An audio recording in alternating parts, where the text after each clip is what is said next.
थोड़ी जुदा और खबरों की भीड़ में ये खबरें होती हैं जरा हटके। खबरें जरा हटके में हम बात करेंगे कंप्यूटर से तेज कहां और कौन दे रहा है जवाब, कहां स्वास्थ्य केंद्र में चल रहा है स्कूल, क्यों मिली कामयाबी के बदले बदनसीबी, चलेंगे उस गांव जिससे रूठ बैठा है विकास, पाठशाला कैसे और कहां बनी गौशाला, मिलेंगे उस शख्स से जिसने लॉकडाउन में बदल दी घर की तस्वीर। तो चलिए शुरू करते हैं खबरें जरा हटके। कोरोना वायरस की वजह से लगे लॉकडाउन में जहां देश भर में शिक्षा व्यवस्था चरमरा गई है, बुद्धिजीवियों के लिए ये चिंता का बड़ा विषय बना हुआ है। वहीं सीधी के एक शिक्षक लॉकडाउन में सभी नियमों का पालन करते हुए भारतीय संस्कृति के मुताबिक छात्रों को शिक्षा दे रहे हैं। इनके पढ़ाए हुए स्टूडेंट्स कंप्यूटर और कैलकुलेटर को भी पीछे छोड़ रहे हैं। देखिए रिपोर्ट।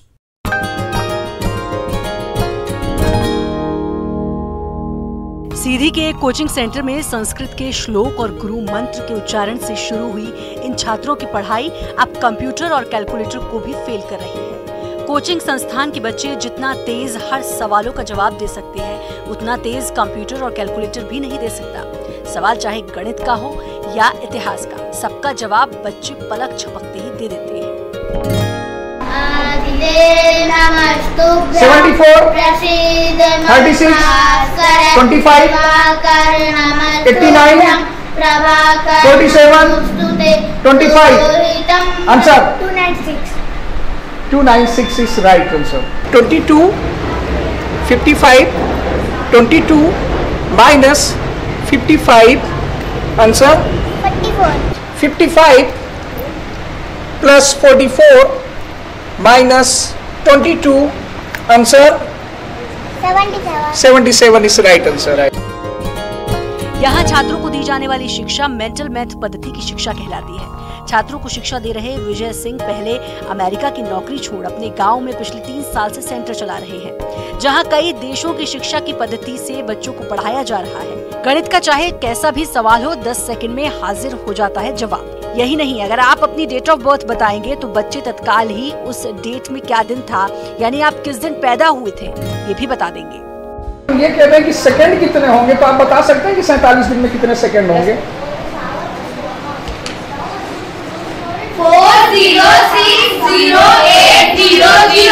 68 डे आप लोगों को सेलेक्ट करना है कि 68 डे में सबसे पहले आप बताइए कि कितने घंटे होंगे।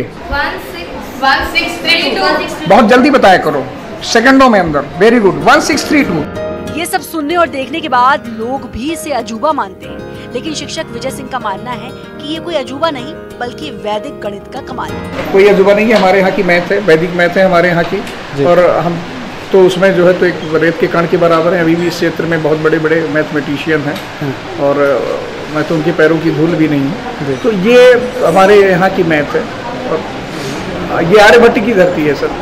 यहाँ से मैथ जन्म ली है इस देश से, तो यहाँ के तो हर बच्चे को आर्यभट्ट की तरह उनकी पदचिन्हों पे चलना चाहिए। बहरहाल हमारे प्रदेश में व्यवसाय बन चुके शिक्षा में बदलाव की जरूरत है। हमारी भारतीय परंपरा को भूलकर अंग्रेजी में पढ़ने में लोग गौरव महसूस करते हैं, लेकिन अफसोस है कि लोग भारतीय संस्कृति को आत्मसात न कर विदेशी शिक्षा प्रणाली पर विश्वास कर रहे हैं। हरीश द्विवेदी, न्यूज़ 18, सीधी, मध्य प्रदेश। जहां कोरोना काल में पूरे देश के स्कूलों में ताले लटके हैं, तो वहीं दूसरी तरफ जबलपुर की वैष्णवी मेहरा अपने बूते शिक्षा की अलग जगा रही है। जहां सरकार के प्रयास कारगर नहीं हो रहे, वहां वैष्णवी मेहरा के कदम बच्चों के भविष्य के अंधकार निकालने का काम कर रहे हैं। जबलपुर से देखिए पवन पटेल की एक खास रिपोर्ट।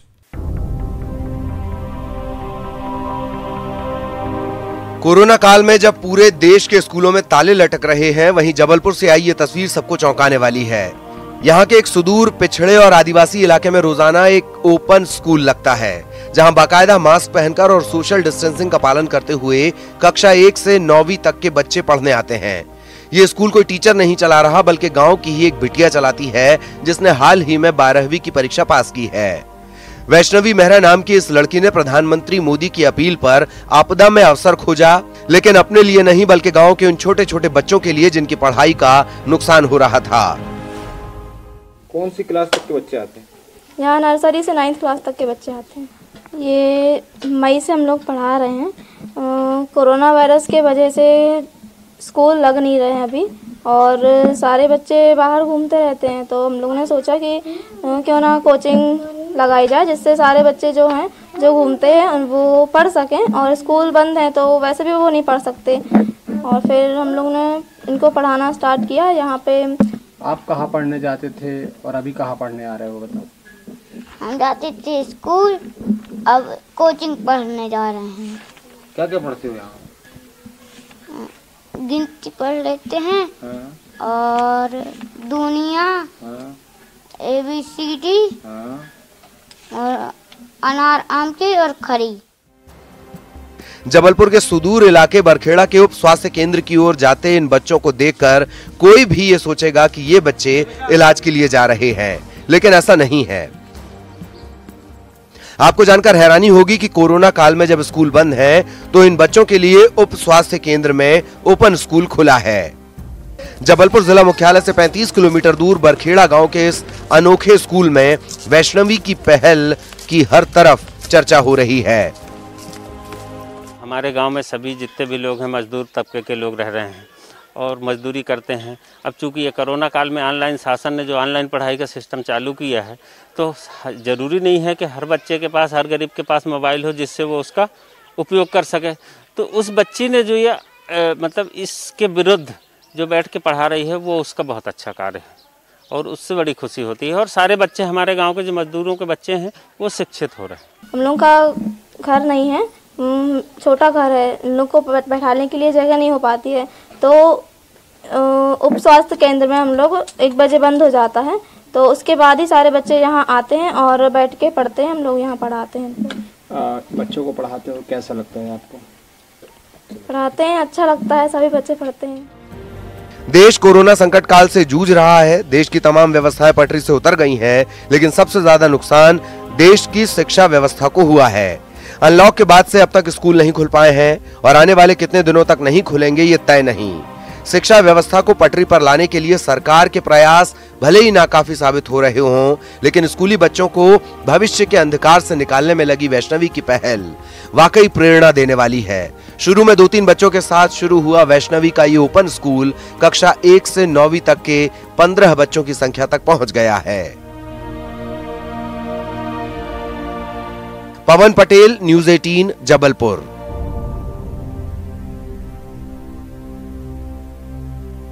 वो दृष्टि बाधित है, एक छोटे से गांव की है, लेकिन उनमें प्रतिभा और इच्छा शक्ति है और उन्होंने अपनी प्रतिभा से देश ही नहीं अंतर्राष्ट्रीय स्तर पर अपना लोहा मनवाया है। जी हां, हम बात कर रहे हैं जबलपुर के सेहोरा के एक गांव की, जानकी की, जो जूडो की खिलाड़ी हैं।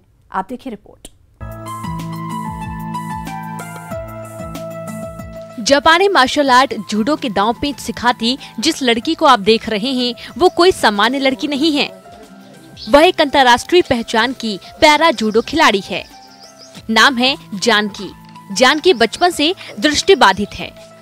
इसके बावजूद उन्होंने जूडो के खेल में देश और अपने प्रदेश का नाम रोशन किया। उन्हें हाल ही में MP सरकार ने विक्रम अवार्ड से सम्मानित किया है। एक अंतर्राष्ट्रीय स्तर की खिलाड़ी होने के बावजूद जानकी आज बदहाली में जी रही है। जानकी ने अपने सामान्य जीवन से लेकर अंतर्राष्ट्रीय खिलाड़ी बनने तक के सफर में प्रदेश सरकार से मिलने वाली मदद को खुद से दूर ही पाया है। हम इतना खेल में जुड़े और हम लोग इतना बाहर गए, हम लोगों को 1 रुपया नहीं दिया। और हरियाणा, लखनऊ की लड़की लोग को अभी खेलते होते, उन लोगों को 5-5, 10-10 लाख मिलता, हम लोगों को तो 1 रुपया नहीं मिला। तो हम लोग यही निवेदन करते हैं कि हम लोगों को कुछ मिला, राशि वगैरह और नौकरी मिला। देश का नाम अंतर्राष्ट्रीय स्तर पर रोशन करने वाली जानकी को आज भी टूटे और जर्जर घर में ही रहती है। उनकी कोई बड़ी तमन्ना भी नहीं है। वह सरकार से सिर्फ इतना चाहती हैं कि उन्हें या उनके परिवार के किसी सदस्य को नौकरी या कुछ हजार की पेंशन वगैरह मिल जाए, ताकि वह अपना जीवन जीते हुए देश का नाम आगे भी रोशन करती रहे। कोई मतलब मजदूरी काम करते हैं, हम लोग जूडो खेलते हैं, कोई सरकार अभी तक मदद नहीं करी है। हम सोचते हैं कि सरकार कुछ मदद कर दे तो हम लोग अपने मतलब थोड़ा बहुत पेंसिल जैसे बन जाए कि मतलब हम तो समझते हैं कि मतलब महीने में 10,000, 15,000 ना मिला, 5,000 मिले तो हमारे खर्चे भर के लिए और हमारा घर चलने के लिए हमें मिल जाए तो क्या बहुत अच्छा रहेगा। इतनी परेशानियां झेलने के बावजूद भी जानकी खुद को कभी कमजोर नहीं मानती। वह अपने जीते हुए मेडल दिखाती हैं और उसे ही अपनी हिम्मत मानती हैं। दृष्टिबाधित जानकी ने सिर्फ 5 साल के करियर में कई पदक हासिल किए। वर्ष 2016 में जूडो सीखा और पदक जीतने की शुरुआत हुई। वर्ष 2016 लखनऊ में आयोजित पैरा जूडो नेशनल प्रतियोगिता में सिल्वर पदक। वर्ष 2017 गुड़गांव में आयोजित पैरा जूडो नेशनल प्रतियोगिता में स्वर्ण पदक। वर्ष 2018 उज्बेकिस्तान में आयोजित पैरा जूडो अंतर्राष्ट्रीय ओलंपिक में कांस्य पदक। वर्ष 2019 टर्की में आयोजित पैरा जूडो अंतर्राष्ट्रीय प्रतियोगिता में स्वर्ण पदक। इसके अलावा राज्य स्तरीय कई प्रतियोगिताओं में दर्जनों पदक जीते गए।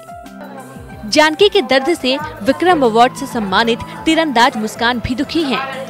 मुस्कान का भी कहना है कि जानकी को एक आशियाना सरकार उपलब्ध कराए ताकि उसे बदहाली की जिंदगी में गुजर बसर न करना पड़े और आगे भी वह देश के लिए ऐसे ही पदक जीते।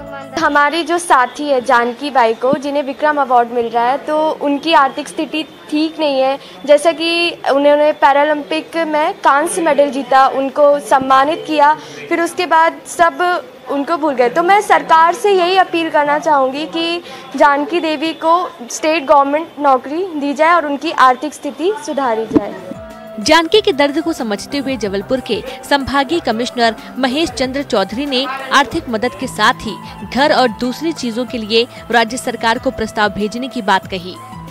तो सांसद राकेश सिंह ने भी सीएम शिवराज से बात कर हर संभव मदद देने की बात कही। जो दयनीय दशा से निकल करके और जानकी ने किया है वो जितना प्रशंसा की जाए उतनी कम है, लेकिन वर्तमान में जो हालात हैं उसमें हम जिला प्रशासन को निर्देश देंगे कि वो जानकी को पूरी तरह से संवर्धन उनका करे। आर्थिक रूप से जो तंगी है वो कैसे दूर हो सकती है, मकान की व्यवस्था कैसे हो सकती है, इस संबंध में जिला प्रशासन जो है इसमें उनको सहयोग करने का काम करेगा। ये सब बातें बहुत देर से ध्यान में आती हैं और स्वाभाविक है कि कोई इतना ऊंचे स्तर का खिलाड़ी हो जिसने गौरव प्रदेश को, शहर को, जिले को दिया हो, तो उसकी चिंता भी होना चाहिए और ये बात ध्यान में आई है।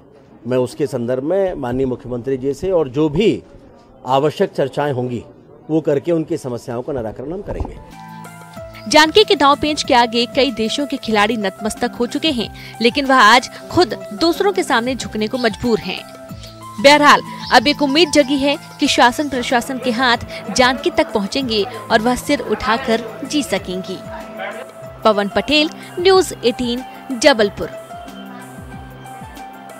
सरगुजा जिले की खस्ताहाल सड़क बीते कई सालों से राजनीति का अखाड़ा बनी हुई है। सड़क बनाने की बात पर पक्ष विपक्ष लगातार आरोप प्रत्यारोप करते नजर आते हैं और जल्द सड़क बनाने के वादे भी करते हैं, मगर ये वादे सिर्फ वादे ही रह जाते हैं। ऐसे में गड्ढों और धूल भरी सड़कों पर चलने का खामियाजा जनता को भुगतना पड़ता है। गांव में बाढ़ जैसी स्थिति, सड़कें नदारद, रोजाना पीने के पानी के लिए कई किलोमीटर तक का सफर और बिजली गुल। ये तस्वीर सूरजपुर जिले के ओड़गी ब्लॉक की है। इस इलाके के कई गांव ऐसे हैं जिनका बरसात में पूरी तरह से अन्य इलाकों से संपर्क कट जाता है। इस इलाके के कुछ गांवों में आजादी के बाद से आज तक बिजली नहीं पहुंची। अगर इस बीच किसी की तबीयत खराब हो जाए तो बस भगवान ही मालिक, क्योंकि सड़कें न होने की वजह से इस इलाके में कोई भी 4 पहिया वाहन नहीं जा सकता। सूरजपुर के ओड़गी ब्लॉक के सरहदी इलाके बिहारपुर के बैजनपाट, लूल, भुंडा, रसोकी और तेलईपाट, इन गांवों में राष्ट्रपति के दत्तक पुत्र पंडो जनजाति वाले निवास करते हैं, जो बेबसी को अपनी किस्मत मान चुके हैं। ये बिहारपुर से रसौकी मार्ग है जो पूरी तरह 100% टूट चुका है। जब बना था उसी समय हर साल टूटता है और इसको निर्माण कार्य नहीं हो पा रहा है और बनाते समय इसमें लापरवाही बरती गई थी, जो घटिया सड़क बन गया है और इसमें किसी भी तरह आने जाने का मार्ग नहीं बचा है। और एक मार्ग ऐसा रास्ता है जो कोरिया जिले से हम लोगों को जोड़ता है। कोरिया जाने का मात्र एक ही रास्ता है जो एकदम अवरोधित हो चुका है। किसी प्रकार से बाइक या 4 व्हीलर तो पार हो ही नहीं सकते, पैदल जाने में आफत चल रहा है। संबंधित अधिकारी ये तो मानते हैं कि इलाके में मूलभूत सुविधाओं का अभाव है, लेकिन उनकी ये समस्या कब खत्म होगी इसका कोई कारगर जवाब इनके पास नहीं। बस होता यह है कि सरकारी मशीनरी हर साल बरसात के पहले इन गांवों में राशन पहुंचा देती है, उसके बाद उनकी जिम्मेदारी खत्म हो जाती है। लेकिन जहाँ पे भी ऐसे जब भी बारिश में ऐसी कोई हमारे गांव अगर हमें लगता है समस्या यहाँ पे आवागमन की होती है तो हम पूर्व में ही राशन का भंडारण करा देते हैं। इसके साथ ही जो स्वास्थ्य सुविधाएं वाले हैं उनके लिए भी उनको प्राथमिकता देते हुए वहाँ पे डेडिकेटेड एम्बुलेंस या दूसरी हम व्यवस्थाएं करते हैं। और ऐसे गाँव का जैसे आप बता रहे हैं उनका चिन्हांकन करके जैसे ही अगले फेज में जो भी PMGSY या जो इम्पोर्टेंट सैंक्शन होंगी उनमें प्राथमिकता भी रखा जाएगा, ताकि ये लोग ये जो गांव है हमारे ये मुख्य NH से कनेक्ट होकर यहाँ पर किसी भी प्रकार की लोगों को कोई समस्या का फेस ना करना पड़े। ये इलाका राजनीतिक रूप से भी काफी महत्वपूर्ण है। इलाके के विधायक कांग्रेस के पारसनाथ राजवाड़े पिछले 10 साल से विधायक हैं और अभी राज्य सरकार में संसदीय सचिव हैं, जबकि प्रदेश की इकलौती केंद्रीय राज्य मंत्री रेणुका सिंह का ये गृह लोकसभा क्षेत्र है जो केंद्र में जनजातीय विभाग की मंत्री हैं। कोही पंचायत में लूल बैजनपाट पहाड़ के ऊपर पड़ता है और वहाँ के मूलभूत समस्याएं बहुत जटिल हैं। पिछले पंचवर्षीय योजना में पानी की बात आई थी तो मैंने वहाँ पर नीचे से लिफ्ट करा के सौर ऊर्जा के माध्यम से पानी पहुँचाने का काम किया बैजनपाट में, पर बहुतायत मात्रा में लोगों को उसका लाभ नहीं मिल पाया। देखिए, उचित समाधान नहीं है। ऐसे बहुत सारे गांव हैं जहां पर सुविधाएं नहीं है, तो ऐसे समय में उस गांव के विकास के लिए हमको लड़ाई लड़ना है, प्लान बनाना है, पैसे लाने की कोशिश करना है। वहाँ के निवासियों को, वहाँ के लोग जो कई सालों से रहते आए हैं, तो दूसरे गांव में विस्थापित करना बिल्कुल उचित नहीं है और ये समाधान भी नहीं है, बल्कि वहाँ पर विकास करने के लिए हमको प्लान बनाना पड़ेगा। आजादी के बाद न जाने कितनी सरकारें आईं और चले गईं। चुनाव के समय नेता इन आदिवासियों को लोक लुभावन वादे कर इनका वोट तो ले लेते हैं, लेकिन उसके बाद इन नेताओं को इन लोगों से कोई सरोकार नहीं होता। इनकी जिंदगी जैसे सालों से चली आ रही है वैसी ही आज भी है, यानी भगवान भरोसे। वरुण राय, न्यूज़ 18, सूरजपुर। खबरें जरा हटके में वक्त हो चला एक छोटे से ब्रेक का, जल्द हाजिर होंगे। ब्रेक के बाद एक बार फिर से आपका स्वागत है।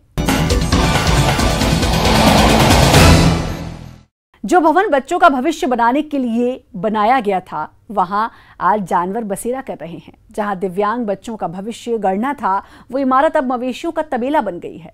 1.5 करोड़ की लागत से बना यह भवन लापरवाही की भेंट चढ़ गया। देखिए रिपोर्ट। कोरबा में 1.5 करोड़ का सांस्कृतिक भवन मवेशियों का तबेला बन गया है। 1.5 करोड़ की लागत से तैयार सांस्कृतिक भवन देखरेख और सुरक्षा के अभाव में बेसहारा मवेशियों का डेरा बना हुआ है। भवन का निर्माण कला संवर्धन को बढ़ावा देने के लिए किया गया था। साथ ही यहाँ दिव्यांग और शाला त्यागी बच्चों के लिए कक्षाएं संचालित की जानी थी, लेकिन निर्माण के 3 साल बीत जाने के बाद भी भवन का उपयोग नहीं हो पाया। भवन में कक्षाएं संचालन की जिम्मेदारी जिला शिक्षा विभाग को दी गई है। भवन के आसपास घास उग गई है। शाम होते ही मवेशियों का यहाँ डेरा लगा रहता है। भवन के सामने गोबर और गंदगी की भरमार है। भवन में लगाई गई कांच की खिड़कियों की कई जगह से तोड़फोड़ हो चुकी है। भवन की सुरक्षा में भी अनदेखी की गई। उपेक्षित भवन खंडहर में तब्दील हो रहा है, मगर सरकारी सिस्टम सुस्त पड़ा है। जो जिंदगी से जद्दोजहद में लड़ रहा हो, उसे आप अगर घटिया खाना खिलाएंगे, उसकी अनदेखी करेंगे तो क्या होगा। डिंडौरी में भी एक ऐसा ही मामला सामने आया है, जहां कोविड केयर सेंटर में मरीजों को घटिया किस्म का खाना खिलाया जा रहा है, जिसका मरीजों ने विरोध किया। लोगों ने खाने का वीडियो बनाकर वायरल कर दिया। रिपोर्ट देखिए। डिंडौरी के एकलव्य कोविड केयर सेंटर में कोरोना संक्रमित लोगों को घटिया भोजन परोसा जा रहा है। अव्यवस्थाओं से नाराज लोगों ने कोविड सेंटर के अंदर का वीडियो बनाकर सोशल मीडिया में वायरल कर दिया। इसके बाद भी जब जिम्मेदारों ने कोई एक्शन नहीं लिया तो मजबूरन मरीजों ने हंगामा मचाना शुरू कर दिया। ये खाना बंटने के समय पे जो मरीज लोग हैं वो बोले कि खाना का स्तर सही नहीं है, इसको सुधरवाया जाए और नहीं तो वरिष्ठ अधिकारियों को बुलवाया जाए। तो मेरे द्वारा कंट्रोल रूम और वरिष्ठ अधिकारियों को बताया गया, तो SDM साहब, CMHO साहब सभी लोग आए थे। तो उनको ये समझाया गया, तो उन्होंने खाना वैसे ले लिया है, खाना खा लिया है, लेकिन उसके सुधार के लिए बोल रहे हैं। आपको बता दें कि इस समय इस कोविड सेंटर में 62 मरीजों का इलाज चल रहा है, लेकिन घटिया भोजन को लेकर मरीजों में भारी नाराजगी देखने को मिल रही है। लोगों का कहना है कि उनकी बिल्कुल देखभाल नहीं हो रही, जिससे उनका यहाँ रहना मुश्किल हो गया है। मरीजों का कहना है कि कई बार शिकायत के बाद भी कहीं कोई सुनवाई नहीं हुई। अहमदाबाद में एक इंटीरियर डिजाइनर ने कोरोना वायरस के चलते लगे लॉकडाउन में कुछ ऐसा किया कि लोग उनके कायल हो गए। खाली समय का फायदा उठाते हुए इस शख्स ने खूब सारी खूबसूरत पेंटिंग्स बना डाली। देखिए रिपोर्ट।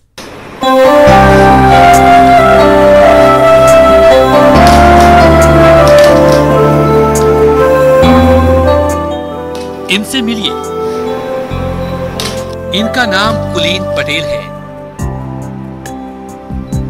जो बड़े मस्ती से अपनी कूची के सहारे पेंटिंग्स बना रहे हैं।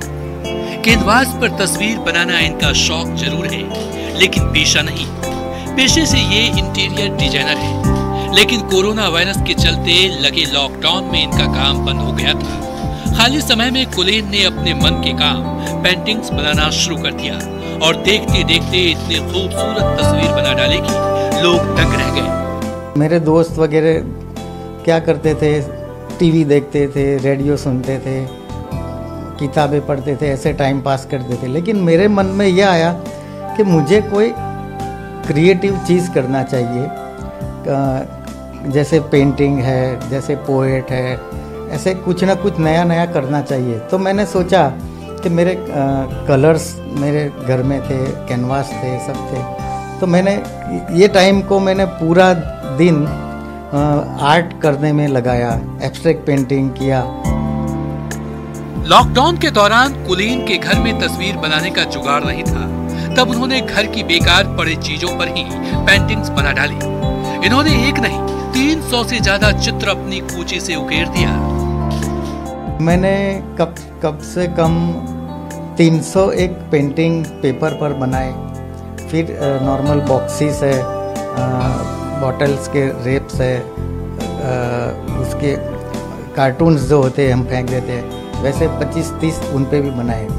300-350 आर्टिकल्स पेंटिंग जैसे हो गए। इनकी पेंटिंग्स की सबसे बड़ी खासियत ये है कि ये बाजार में बिक रही पेंटिंग से बिल्कुल अलग है। इनकी तस्वीर का अंदाज ऐसा है कि ये जीवंत दिखती है। चीज में क्या होता है कि मार्केट से हम खरीदते हैं, तो वो मार्केट से और आर्किटेक्ट्स भी खरीदते हैं, तो कॉमन हो जाता है। तो मुझे मेरे क्लाइंट के लिए मुझे एक नया यूनिक चीज़ लगाने का एक अवसर मिला ये लॉकडाउन में। हालात भले कितने भी मुश्किल भरे हों, अगर इंसान की चाहत कुछ कर गुजरने की हो तो उसे अंधेरे में भी रोशनी दिख जाती है। कुलीन पटेल इसके शानदार उदाहरण है। Bureau report, news 18 network.